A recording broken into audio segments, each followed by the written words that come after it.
Article 6, General Provisions.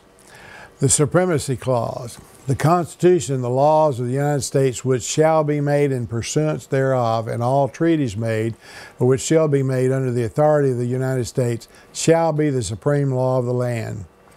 Our Congress and the courts often ignore that when Congress passes a law that it's not valid unless it was authorized under enumerated power. Before we look at this, let's go back up to and say, look at this again, the Constitution and the laws of the United States which shall be made in pursuance thereof. And pursuance thereof is fulfilling one of these enumerated powers.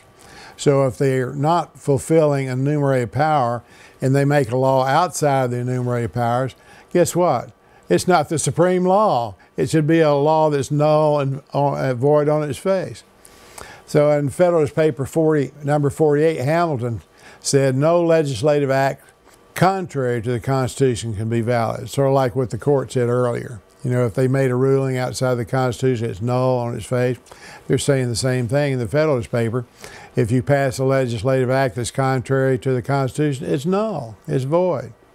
And they do a lot under the Supremacy Clause, saying, well, as long as Congress did it, it's superior over everything. It's not at all, because they're way outside often, in fact, more often than not, outside of an enumerated power when they make a lot of these laws. The Obamacare is one, I believe.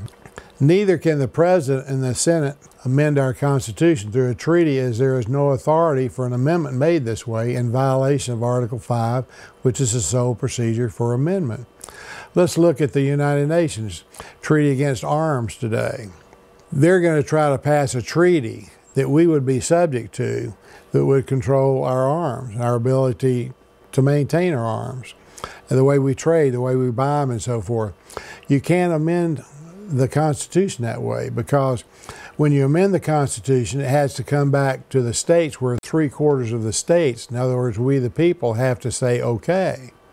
You can't go through a treaty to amend the Constitution. The only authority we have constitutionally is through the amendment process. That's not a treaty.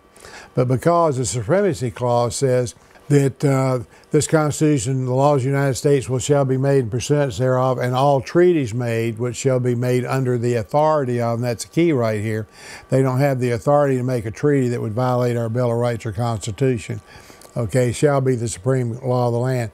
They forget the part under the pursuance thereof, and they forget the part under the authority of, and they want to make everything the supreme law of the land. We can't allow this. We cannot allow a United Nations treaty to become supreme to our Constitution and in violation of it, because it's not amended that way. Article 7. Article 7 is the Establishment Clause, because it indicates how many states were required to establish this Constitution.